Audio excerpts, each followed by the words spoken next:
Ah, la cité de Mondstadt. Quelle belle ville, n'est-ce pas? Mais vous êtes-vous déjà intéressé à comment cette cité a été créée, comment les Mondos Dragons ont émergé et qui en est le protecteur? Dans la vidéo d'aujourd'hui, nous allons aborder pas mal des sujets en ce qui concerne cette cité et découvrir tous ses secrets. Plongeons donc dans la merveilleuse histoire de la cité de Mondstadt. Mais d'abord, une petite remise en contexte. Mondstadt est la première ville que nous découvrons au début du jeu.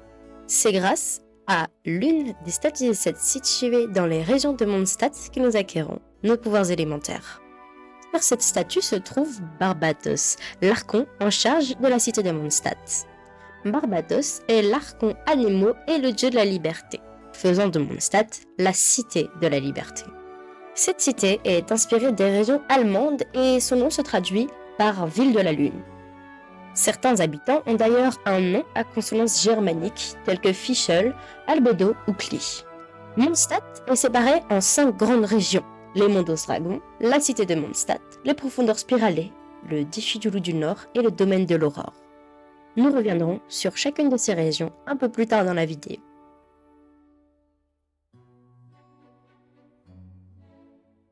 Il y a plus de 2600 ans, Décabarian, le dieu des tempêtes, régnait sur la ville de l'ancienne Mondstadt, aujourd'hui connue sous le nom d'Antre de Storm Terror.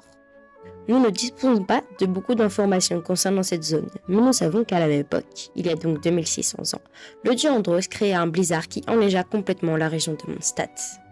Décabarian, désireux de protéger sa cité, créa une bulle de vent autour de celle-ci et elle fut protégée de la tempête de neige. Durant la guerre des Archons, Andros déclara la guerre à Décabarian. Les Mondstadtois décidèrent de se rebeller au même moment avec le loup du Nord. Un petit esprit de vent, qui deviendra ensuite Barbatos, se rebella également. Cette révolution mènera à la mort de Décabarian. Grâce à ses nouveaux pouvoirs, Barbatos modifia complètement les régions de Mondstadt. Il modifia montagnes et mers pour en faire la cité de la liberté. Il est d'ailleurs dit, dans l'événement de la 1.1, que les profondeurs spiralées étaient à l'époque des montagnes. S'en suivit une période dominée par l'aristocratie. Un dragon du nom de Dvalin naquit dans cette période et devint l'un des 4 vents, l'un des 4 protecteurs de Mondstadt. Barbatos laissa les Mondstadtois livrés à eux-mêmes. De ce fait, 3 clans aristocratiques naquirent, les Lorenz, les Gunhildr et les Imulocres. Mais comme dans toute bonne histoire, au fil des années, ces clans devinrent tyranniques avec la nation. Vanessa, avec l'aide de Barbatos, lança la Grande Rébellion. Celle-ci mit fin à la tyrannie des 3 clans aristocratiques. L'ordre de Favonius fut ainsi créé et Vanessa en devint la première grande maîtresse. Mais dans un combat contre les forces de Genria, Dvalin dut aider l'ordre de Favonius à combattre un autre dragon du nom de Durin. Dvalin sortit vainqueur de ce combat, mais dut aller se terrer dans un sommet profond dans la région de l'ancienne Mondstadt. Ce dragon, aussi connu sous le nom de Storm Terror, donna donc le nom actuel de l'antre de Storm Terror.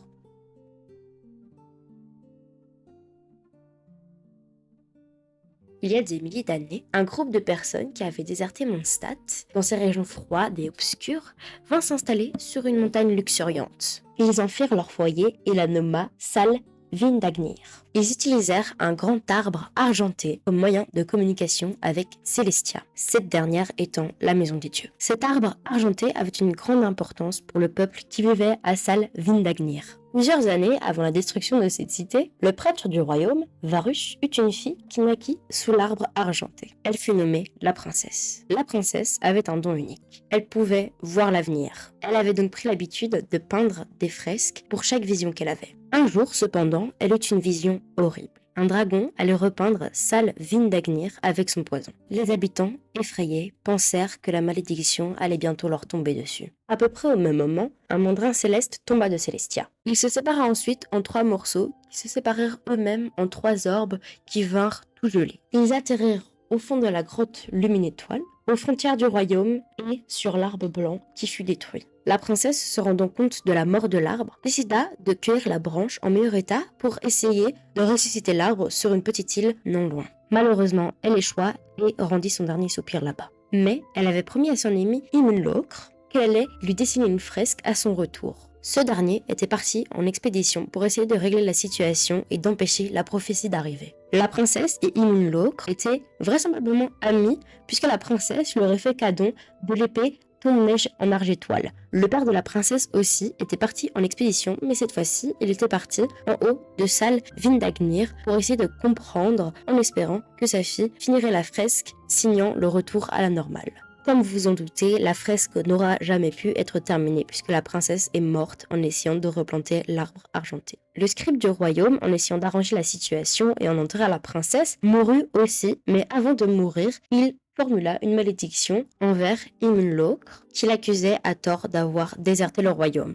Il formula aussi le souhait que Sal Vindagnir puisse se remettre de ce tragique événement. Quand Himinlocre revint de son expédition, il vit son peuple mort et décida de partir en exil en laissant l'épée Tomb-Neige en argétoile dans la salle des fresques. On ne sait pas ce qu'Himinlocre aura fait après son départ en exil, mais on sait par contre qu'il aura créé le clan Himinlocre, un des clans aristocratiques de Mondstadt. Il y a donc 500 ans, quand l'ordre de Favonius s'est battu contre Kenria, la prophétie de la princesse devint réalité quand le dragon d'Urin vint répandre son poison sur Sal Vindagnir après avoir été tué par Dvalin. Le sang corrompu de Durin vint donc s'infiltrer dans les terres de Sal Vindagnir et fut donc absorbé par les racines de l'arbre argenté, donnant à cet arbre l'apparence qu'on lui connaît aujourd'hui. Plus tard, Sal Vindagnir sera renommé les Mondos Dragons.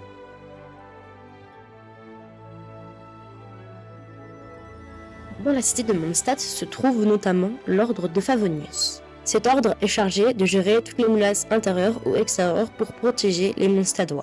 Dans le jeu, nous avons actuellement rencontré Jin, qui est la suppléante qui remplace le grand maître actuel Varka, et plein d'autres personnages tels que Keia, Lisa, Albedo, Sucrose, Eula, Ember, Noël ou encore Klee.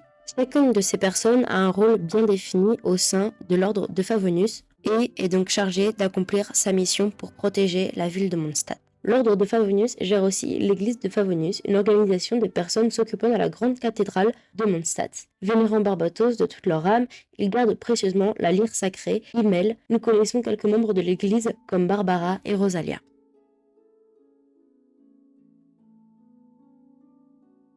Comme dit précédemment dans la vidéo, les profondeurs spiralées étaient autrefois de grandes montagnes, mais Barbatos, l'archon Nemo, a décidé de transformer tout le paysage de Mondstadt, donnant ainsi cette apparence aux profondeurs spiralées. On sait qu'elles ont été construites par une ancienne civilisation venue de Mondstadt, mais on ne sait pas pourquoi. Les profondeurs spiralées sont composées de deux parties, le couloir des profondeurs et la spirale de la lune, qui servent respectivement à lier les mondes et à mener à une destination inconnue. Dans le jeu, les profondeurs spiralées sont utilisées pour donner des récompenses telles que des moras, des primogèmes, des artefacts et plein d'autres choses. Pour expliquer brièvement le concept, nous avons des étages qui sont eux-mêmes composés de 3 salles et nous tuons des monstres et des entités qui viennent de Kenria pour pouvoir avoir des étoiles pour ensuite pouvoir avoir les récompenses associées.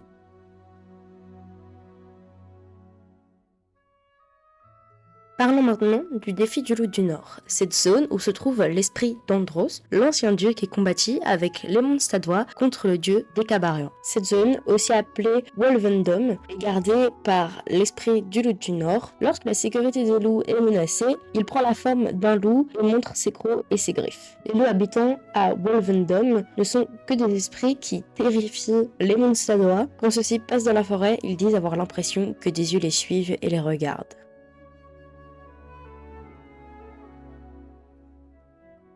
Nous arrivons donc à la dernière zone composant les régions de Mondstadt, le domaine de l'Aurore. Ce domaine est un lieu de production de vin de Dandelion qui appartenait à la base au clan Ragnvandr. Le propriétaire actuel est Diluc qui en a hérité il y a 4 ans de son père Crépus qui est mort prématurément. Il n'y a pas grand chose d'autre à dire sur le domaine de l'Aurore. Voilà qui signe la fin du tour des régions de Mondstadt. J'espère que vous aurez apprécié apprendre toutes ces petites choses sur la cité de Mondstadt ainsi que ses lieux environnants. J'espère que la vidéo vous aura plu. À la prochaine, bye bye.